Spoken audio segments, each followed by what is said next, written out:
नमस्कार साथियों, एक बार फिर से आप सभी का बहुत बहुत स्वागत है लोधारी क्लासेस के बीए प्लेटफॉर्म पर।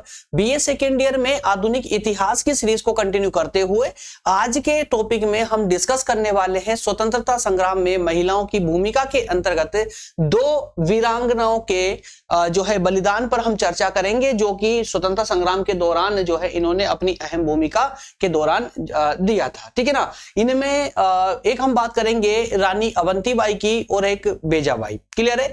तो दोनों वीरांगनाओं को हम पूरे विस्तार से समझने का आज के सेशन में प्रयास करेंगे। आगे बढ़ूं उससे पहले मैं आप लोगों को याद दिला दूं, यदि आप कंटिन्यू फॉलो कर रहे हैं तो इससे जस्ट पहले वाला जो लेक्चर था हमारा लेक्चर नंबर 19, उसमें हमने इसी टॉपिक को डिस्कस किया था, लेकिन उसमें चूंकि आपके सिलेबस के अकॉर्डिंग यहां पर 3 वीरांगनाओं को डिस्कस करना था।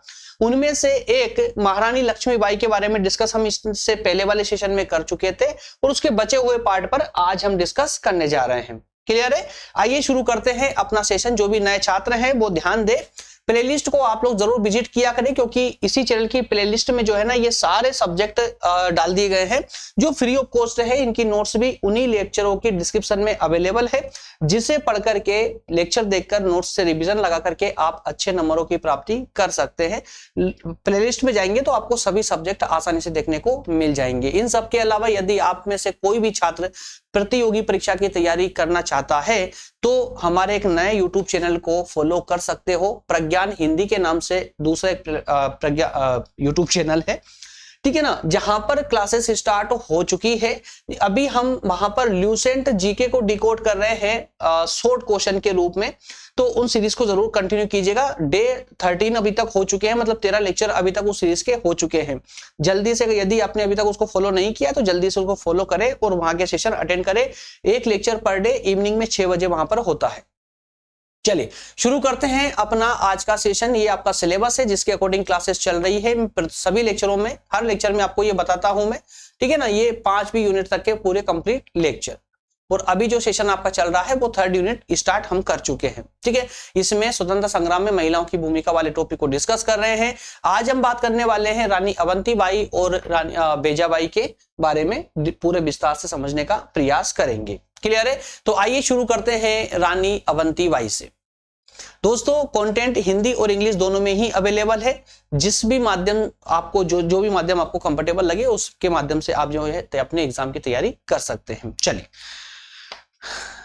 जैसा कि 1857 क्रांति के बारे में लेक्चर नंबर 18 में आप पूरे विस्तार से पढ़ चुके हैं। लगभग 40 मिनट का लेक्चर था वो, जिसमें हमने पूरे विस्तार से 1857 की क्रांति के बारे में डिस्कस किया था।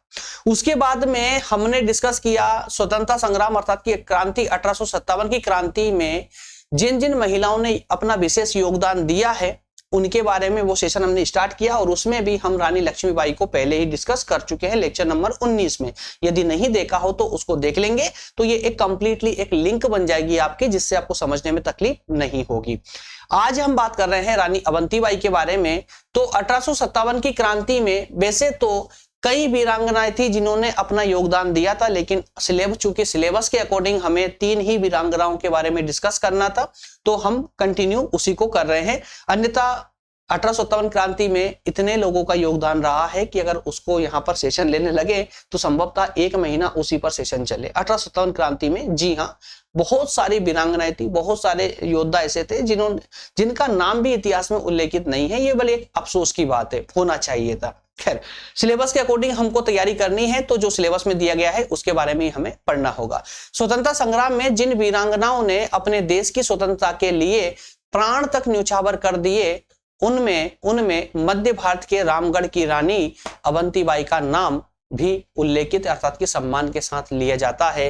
रामगढ़ जो है, रामगढ़ की रानी थी, और रामगढ़ कहाँ है दोस्तों? तो वर्तमान के मध्य प्रदेश के मंडला जिले में ये रामगढ़ क्षेत्र पड़ता है। ठीक है ना, याद रखिएगा, मंडला जिले में, ठीक है ना, मध्य प्रदेश के मंडला जिले में ये रामगढ़ पड़ता है। वर्तमान की अगर बात करें तो 1850 में विक्रमाजीत सिंह रामगढ़ की गद्दी पर बैठे, और राजा विक्रमाजीत का विवाह राव जुझार सिंह की पुत्री अवंतीबाई के साथ में हुआ था। विक्रमाजीत बहुत ही योग्य और कुशल शासक थे, लेकिन धार्मिक प्रवृत्ति के होने के कारण उनका अधिकतम समय जो है धार्मिक कार्यों में ही बीतता था। कहने का अर्थ यह है, इसको देखिए, कंटेंट जो है ना बहुत इजी लैंग्वेज में दिया गया है, बहुत इजी लैंग्वेज में। जब आप रिवीजन लगाओगे ना तो जो लेक्चर आज मैं ले रहा हूं ये अपने आप आपको रिवाइंड होने लगेगा, याद आने लगेगा, कोई डिफिकल्टीज नहीं आएगी। लेकिन इसको व्यवहारिक पक्ष के रूप में भी समझना बहुत जरूरी है, जिसे आप अपनी भाषा में समझ सकते हो ना, उस टॉपिक को लिखने में एक अलग ही मजा आता है एग्जाम में। इसलिए दोनों ही रूप में मैं आपको सेशन प्रोवाइड करता हूं। थ्योरेटिकल पार्ट आपके सामने छपा हुआ है बोर्ड पर, इसका व्यवहारिक पक्ष आप अपनी भाषा में इसको समझिए ताकि लिखने में प्रॉब्लम हो ही ना। और जब इस कंटेंट के साथ रिवीजन करोगे तो आपकी व्यवहारिक भाषा जो है इस कंटेंट से मैच होगी और एग्जाम में बेहतर तरीके से परफॉर्म कर पाओगे। ठीक है, तो रानी अवंतीबाई जो है, रानी अवंतीबाई का विवाह हुआ किन से दोस्तों? तो रामगढ़ के राजा विक्रमाजीत से इनका विवाह होता है। कब हुआ था विवाह? 1850 ईस्वी में इनका विवाह होता है। विक्रमाजीत जो कि रामगढ़ के राजा थे, वैसे तो ये बहुत ही योग्य और कुशल शासक थे, लेकिन इनका जो प्रवृत्ति थी वो धार्मिक कामों में अधिक लगी रहती थी। तो इस कारण से वो राजकाज के कार्यों में कम और धार्मिक कार्यों में ज्यादा समय बिताया करते थे। लेकिन समय आता है, विपरीत समय आता है, उनके दो पुत्र शेर सिंह और अमान सिंह अभी छोटे ही थे कि विक्रमाजीत जो है विक्षिप्त हो जाते हैं। विक्षिप्त दैट मीन्स कि पागल हो जाते हैं।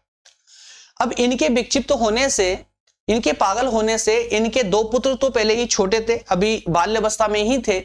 तो इसी स्थिति में राज्य का पूरा जो काम था, कार्य का जो भार था, वो सारा का सारा अवंतीबाई के कंधों पर आ जाता है।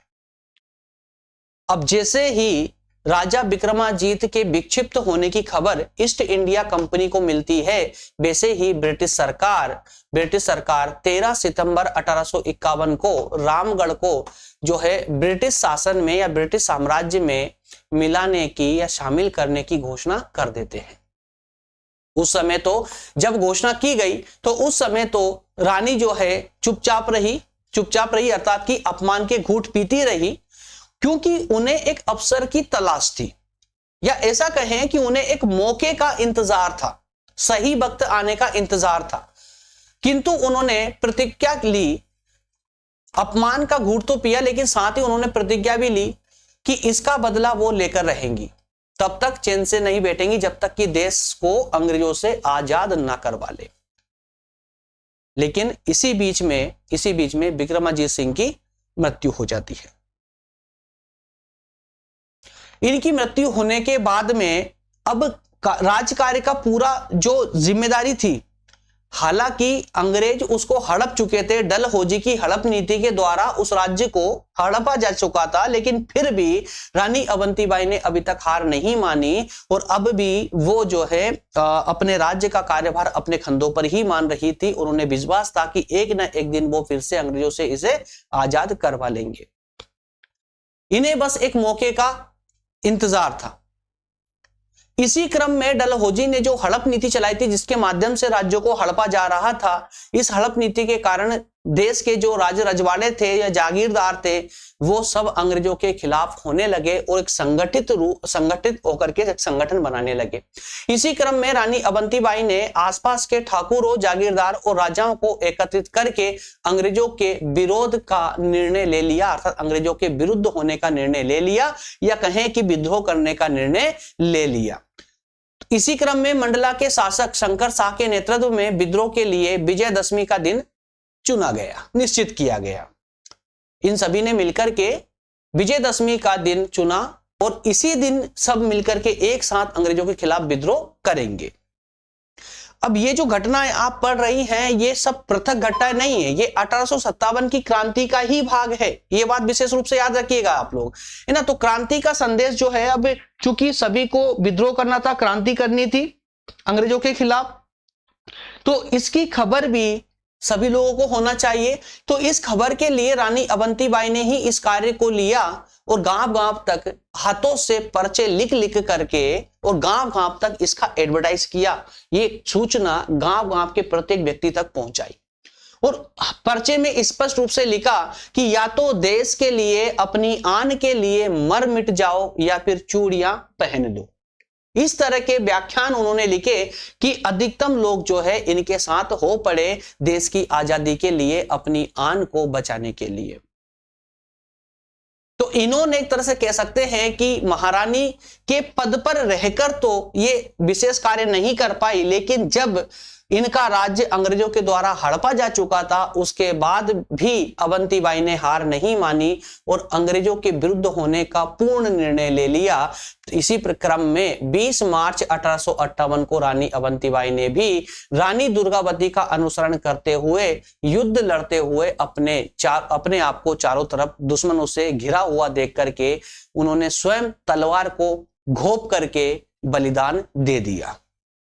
जिस तरह से महारानी लक्ष्मीबाई ने आग में कूद करके अपना बलिदान दिया, उसी प्रकार से रानी अवंतीबाई ने भी अपनी ही तलवार स्वयं में घोंप करके और उन्होंने भी बलिदान दे दिया, क्योंकि उनका मानना था कि उनकी देवी का स्पष्ट मानना था कि जीते जी दुश्मन के हाथ नहीं आना है, फिर चाहे कुछ भी हो जाए। और उसी को अनुसरण इन्होंने किया। उन्होंने अपने सीने में तलवार भोंकते वक्त कहा था कि हमारी दुर्गावती ने जीते जी दुश्मन के हाथ से अंग ना छुए जाने का प्रण लिया था। उनकी यह बात भविष्य के लिए भी अनुकरणीय बन गई। कहने का अर्थ यह है कि इन्होंने मरते वक्त जो कहा कि दुर्गावती का स्पष्ट मानना था या कहना था कि जीते जी दुश्मन के हाथ अपने अंग को टच नहीं होने देना है। उनकी ये बात भविष्य में भी इनकी अनुकरण करने वाली जो भी वीरांगनाएं थी, उन्होंने इनकी इस बात का अनुकरण किया, फॉलो किया।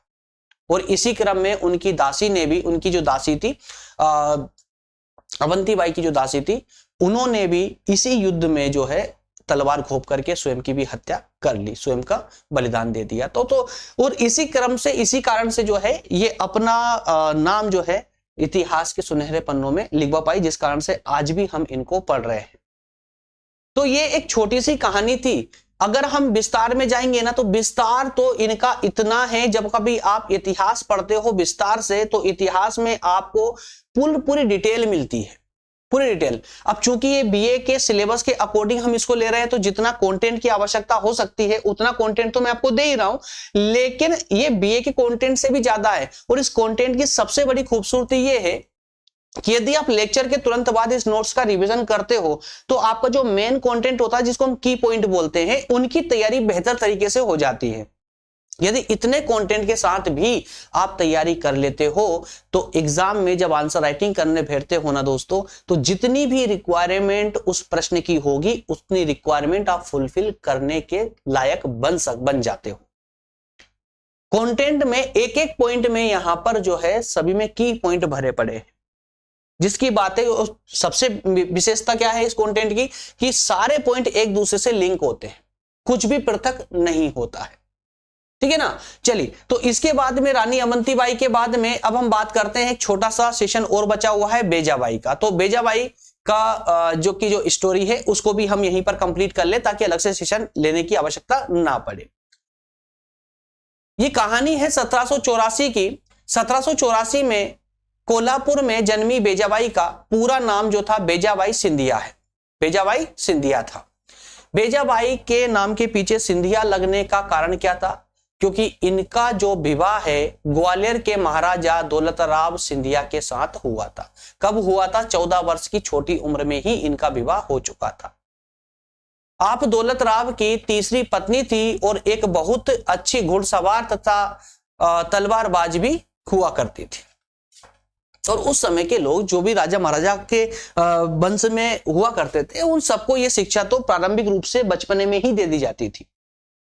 यहां पर कहानी आपको याद रखनी है कि इनका जो जन्म हुआ था 1784 में हुआ था। कहां हुआ था दोस्तों? कोल्हापुर में हुआ था। इनका विवाह 14 वर्ष की उम्र में ग्वालियर के महाराजा दौलतराव सिंधिया के साथ में हुआ था।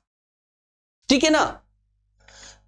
घुड़सवार और तलवारबाज की शिक्षा तो इन्हें पहले से ही थी। बेजाबाई को ईस्ट इंडिया कंपनी के मुख्य प्रतिद्वंदी के रूप में जाना जाता है। आज जो हम इतिहास पढ़ रहे हैं, इस इतिहास के पन्नों को यदि आप पलटते हो तो आप वहां देखते हो इनकी जितनी भी कार्य और गतिविधियां रही है वो सबकी सब ईस्ट इंडिया कंपनी के विरुद्ध में रही है। आंग्ल मराठा युद्ध में भी बेजाबाई ने अपने पति दौलता राव के साथ युद्ध में भाग लिया। अब समझिएगा, यहां पर पति के होते हुए भी इन्होंने पति के साथ युद्ध में भाग लेती थी। ये जब आंग्ल मराठा युद्ध हुआ तो मराठाओं की ओर से इन्होंने भी अपने पति के साथ जो है युद्ध में भाग लिया। सिंधिया राजवंश ने प्रशासनिक कार्यों के साथ साथ राज्य के मामलों में भी महारानी बेजाबाई की मदद ली थी। तो प्रशासन में सिर्फ युद्ध में ही भाग नहीं, बल्कि प्रशासनिक रूप से जो भी कार्य होते थे हर एक कार्य में बेजाबाई भाग लिया करती थी। इन सब के अलावा महारानी बेजाबाई सिंधिया ने प्रारंभिक दिनों में अपने पिता के समान ही ब्रिटिश विरोधी रुख अपनाया। जिस तरह से कभी भी इनके पिता ने ब्रिटिश कंपनी के साथ में कंप्रोमाइज नहीं किया, उसी प्रकार से वही दृष्टिकोण इन्होंने भी अपनाया और पिंडारियों के खिलाफ ब्रिटिशों ने एक अभियान चलाया था उस समय। किसके खिलाफ? पिंडारियों के खिलाफ। एक तरफ पिंडारी थे और एक तरफ ब्रिटिश अर्थात कि ईस्ट इंडिया कंपनी अर्थात अंग्रेज थे। यहां पिंडारियों का साथ मराठा साम्राज्य के पेशवा भी दे रहे थे, जिनका नाम था बाजीराव द्वितीय। बाजीराव द्वितीय और तो यहां पर भी बेजाबाई ने भी अपने पति दौलता राव सिंधिया को पेशवा अर्थात बाजीराव द्वितीय का साथ देने का आग्रह किया। हालांकि दौलता राव सिंधिया ने बेजाबाई के आग्रह को ठुकरा दिया था।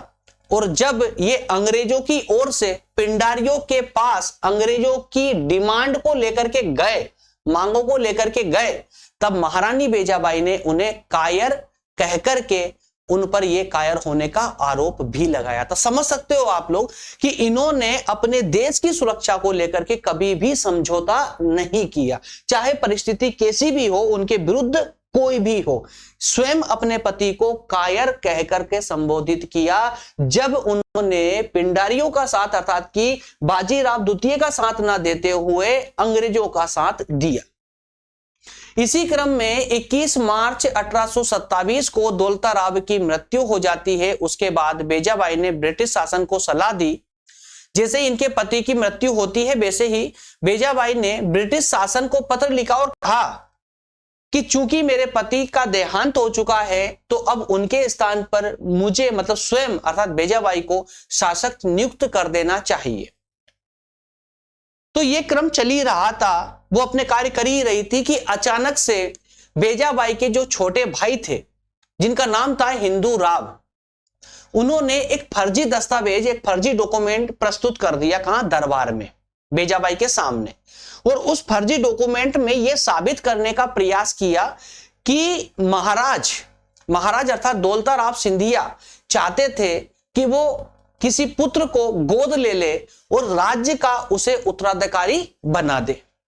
ये डॉक्यूमेंट हालांकि उनका नहीं था, फर्जी डॉक्यूमेंट था।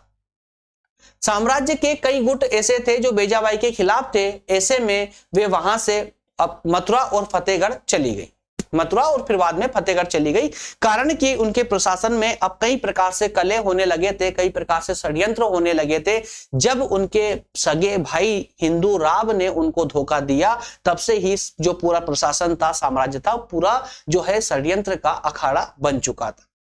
अंग्रेजों ने भी उन्हें बनारस जाने की सलाह दी।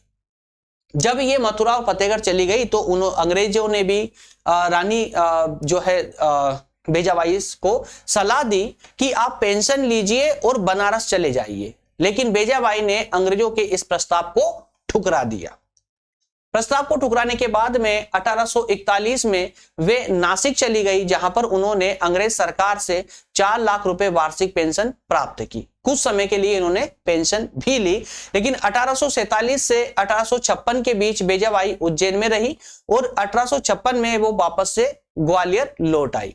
1857 के विद्रोह में उन्होंने के दौरान महारानी बेजाबाई ने जो है तात्या टोपे और रानी लक्ष्मीबाई का साथ दिया था। अपने ही अंदाज में जीने वाली महारानी बेजाबाई की 1863 में ग्वालियर में ही मृत्यु हो गई, देहांत हो गया। तो ये इतिहास रहा है महारानी बेजाबाई का। बेजाबाई जब तक जीवित रही उन्होंने कभी भी हार नहीं मानी और हमेशा उन्होंने कभी भी परिस्थितियों से भी समझौता नहीं किया।